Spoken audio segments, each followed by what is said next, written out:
जय श्री राम दोस्तों। स्वागत है आप सभी का हमारे YouTube channel RG current affairs पर। और आज डेट हो गई है 7 मार्च 2025। अगर आप किसी भी कॉम्पिटिटिव एग्जाम की प्रिपरेशन कर रहे हो तो आपको उसमें पता है आप सभी को कि प्रीवियस ईयर के क्वेश्चंस में भी देख सकते हो। आज अभी के समय में करंट अफेयर्स हमारी बहुत ही इंपॉर्टेंट पार्ट हो जाता है जीएस में। और डेली करंट अफेयर्स की वीडियो पाने के लिए आप हमारे चैनल को सब्सक्राइब कर सकते हैं, क्योंकि फ़ायदा आपको ये होगा कि डायरेक्ट क्वेश्चन और आंसर नहीं होंगे, आपको अच्छे से डिटेल में एनालाइज कराई जाएगी चीज़ें, जिससे कि आप एग्जाम में भूलो ना और अच्छे से अपने क्वेश्चंस करके आओ। ठीक है, एक्स्ट्रा फैक्ट्स के साथ आपको चीज़ें समझाई जाएगी। चलो देखते हैं आज का पहला क्वेश्चन हमारा क्या होगा। तो पहला क्वेश्चन है कि नीति आयोग के अनुसार वर्ष 2025 में भारत दुनिया की शीर्ष अर्थव्यवस्थाओं में कौन से स्थान पर पहुंच गया है। नीति आयोग ने एक रिपोर्ट दी कि उसमें कहा है कि 2025 में भारत दुनिया की शीर्ष अर्थव्यवस्थाओं में कौन से स्थान पर पहुंच गया है।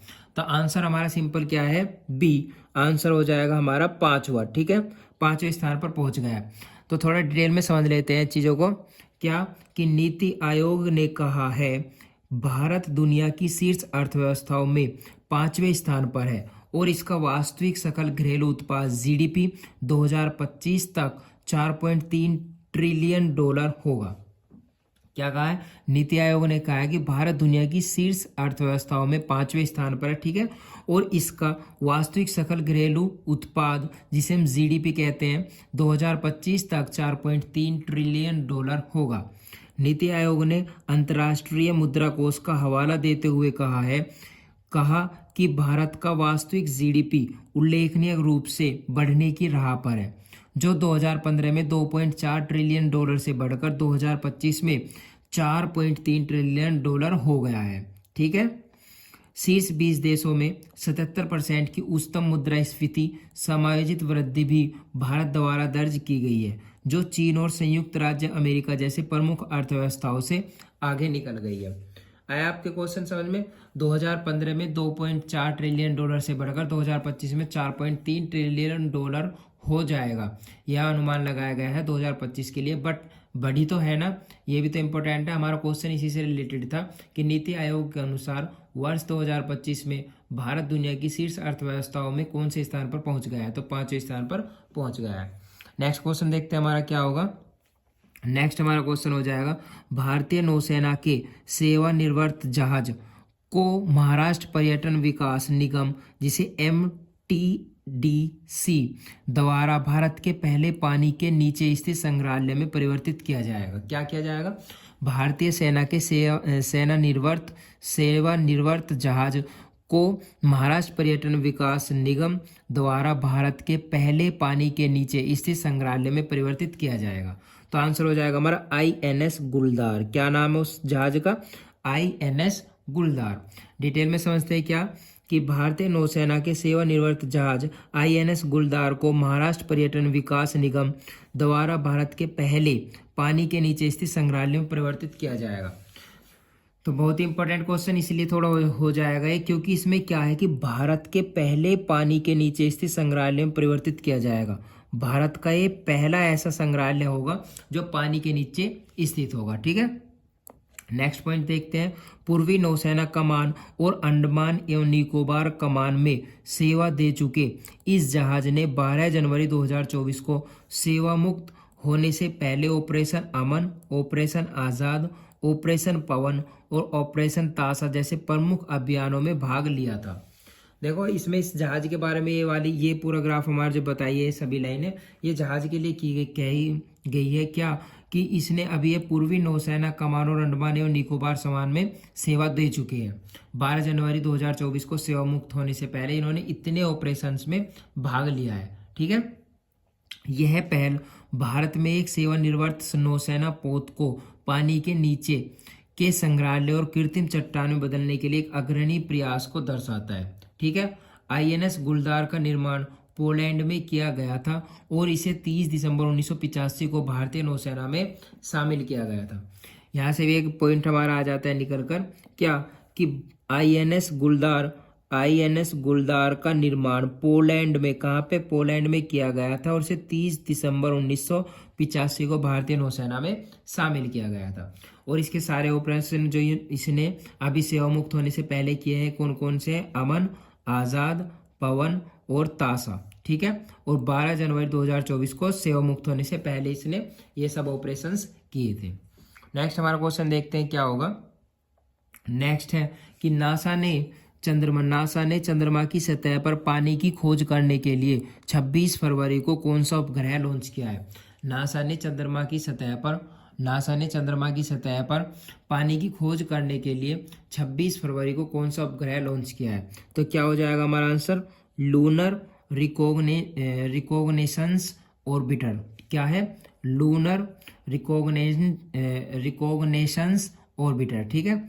डिटेल में समझते हैं क्या कि 26 फरवरी को नासा ने फ्लोरिडा से अंतरिक्ष में एक डिशवॉशर के आकार का उपग्रह प्रक्षेपित किया ताकि यह पता लगाया जा सके कि चंद्रमा की सतह पर पानी कहाँ है, ठीक है।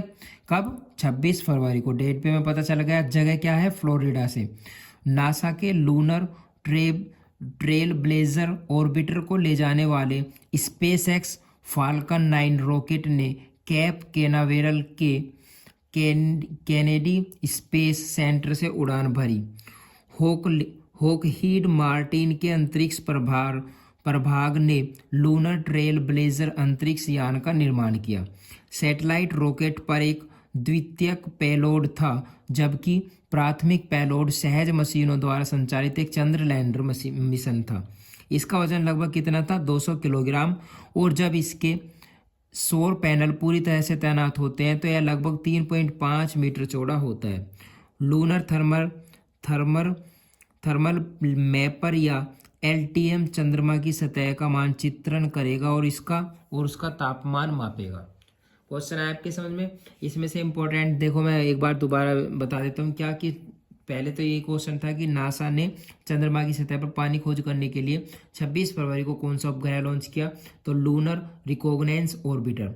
इंपॉर्टेंट पॉइंट यह भी है कि कौन सी डेट है, तो हमें अगर इंपॉर्टेंट हो जाएगी 26 फरवरी को।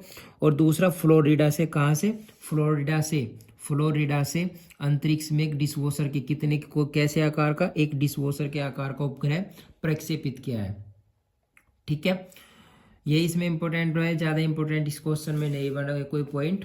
तो नेक्स्ट देखते हैं हमारा क्वेश्चन क्या होगा। नेक्स्ट है स्वायत्त पहल का प्राथमिक उद्देश्य क्या है। किसका, स्वायत्त पहल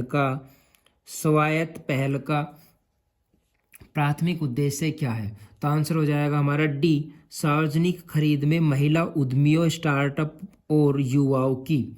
क्या है उद्देश्य, सार्वजनिक खरीद में महिला उद्यमियों, स्टार्टअप और युवाओं की। अब समझते हैं क्वेश्चन में क्या है डिटेल में। सार्वजनिक खरीद में महिला उद्यमियों, स्टार्टअप और युवाओं की भागीदारी को बढ़ावा देना गवर्नमेंट ई मार्केट प्लेस, जिसे शॉर्ट में GEM कहेंगे हम, ने नई दिल्ली में startups, women and youth advantage through E transaction, ठीक है, स्वायत्त पहल के 6 साल पूरा होने का जश्न मनाया है, ठीक है।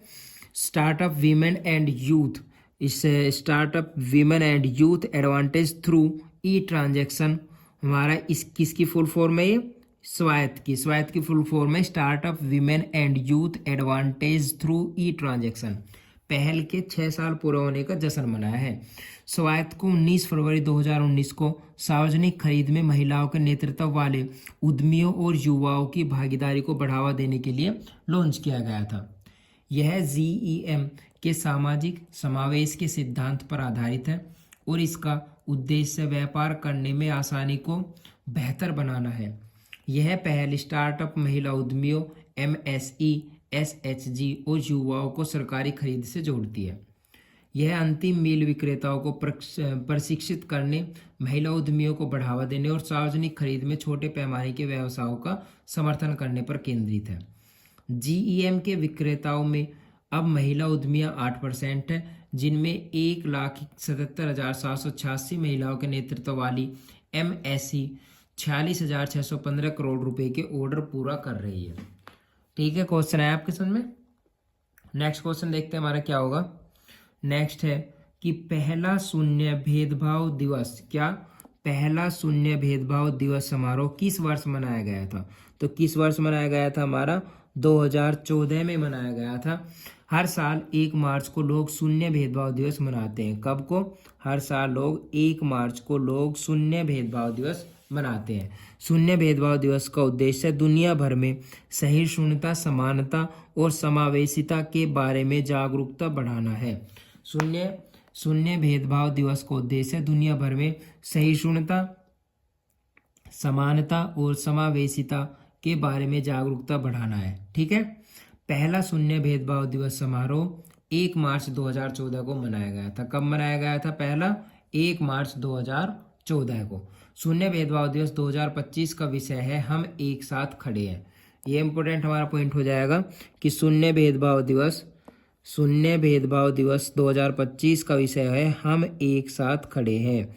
क्या है? हम एक साथ खड़े हैं। और शून्य भेदभाव दिवस का उद्देश्य हमारे, ये भी हमारे यहाँ से इम्पोर्टेंट पॉइंट हो जाता है एक, इसका उद्देश्य क्या है? और यूएन एड्स ने दिसंबर 2013 में विश्व एड्स दिवस पर शून्य भेदभाव अभियान की शुरुआत की थी। यूएन एड्स ने दिसंबर 2013 में विश्व एड्स दिवस पर शून्य भेदभाव अभियान की शुरुआत की थी। तो शुरुआत किसने की थी हमारे, ये भी एक हमारे यहाँ से पॉइंट हो जाता है। यूएन एड्स संयुक्त राष्ट्र की एक सहयोगी पहल है जो मानव इम्यूनो डेफिशिएंसी वायरस HIV कहेंगे, जिसे हम क्या, HIV, और एक्वायर्ड इम्यून डेफिशिएंसी सिंड्रोम जिसे एड्स पर केंद्रित है। तो क्या है कि पहला शून्य भेदभाव दिवस समारोह किस वर्ष मनाया गया है? 2014 को मनाया गया है। दूसरा, इसका उद्देश्य क्या है, ये भी इम्पोर्टेंट हो जाता है। तीसरा, ये कब मनाया जाता है? 1 मार्च को मनाया जाता है। और पहला कब मनाया गया था? पहला 1 मार्च 2014 को मनाया गया था। और फिर नेक्स्ट पॉइंट हमारा ये हो जाता है कि इस बार की थीम क्या थी। और नेक्स्ट हमारा पॉइंट हो जाता है कि सबसे पहले ये किसने बनाया था, अभियान की शुरुआत किसने की थी? यूएन एड्स ने दिसंबर 2013 में विश्व एड्स दिवस पर शून्य भेदभाव अभियान की शुरुआत की थी। ठीक है। तो एक ही क्वेश्चन में एक ही क्वेश्चन में आपने देखा कि कई क्वेश्चन हमारे हो जाते हैं। नेक्स्ट क्वेश्चन देखते हैं हमारा क्या है। नेक्स्ट है कि भारत शीर्ष 10 कैंसर प्रभावित देशों में किस देश का कैंसर मृत्यु अनुपात सबसे अधिक है? कौन से देश का कैंसर मृत्यु अनुपात सबसे अधिक है? तो आंसर हो जाएगा डी, भारत, जो कि बहुत दुखद ये हमारी एक रिपोर्ट है कि ऐसा नहीं होना चाहिए कि शीर्ष 10 कैंसर प्रभावित देशों में भारत का कैंसर मृत्यु अनुपात सबसे अधिक है। भारत के लिए मृत्यु से घटना अनुपात कितना? 2022 में 64.47% था। यह कैंसर के सबसे अधिक मामलों वाले शीर्ष 10 देशों में सबसे अधिक है। भारत में 2022 में कैंसर से 8,89,742 मौतें हुई है और चीन में कैंसर से 2.32 मिलियन मौतें दर्ज की गई है। ठीक है। तो नेक्स्ट हमारा क्वेश्चन ये है। आज हमारी क्लास यहीं पर ख़त्म होती है। अगर आपको वीडियो अच्छी लगी हो तो इसको लाइक करें और इसको ज़्यादा से ज़्यादा शेयर करें। जो भी आपके फ्रेंड या कोई भी आपका प्रिपरेशन कर रहा है उसके पास शेयर करें, जिससे वो भी इन क्वेश्चंस को अच्छे से प्रिपरेशन कर ले और अपने एग्जाम में जाकर इन क्वेश्चंस को करें। और अगर डेली आपको करंट अफेयर्स की ऐसी वीडियो चाहिए तो चैनल को सब्सक्राइब जरूर करें। Thank you so much video में बने रहने के लिए।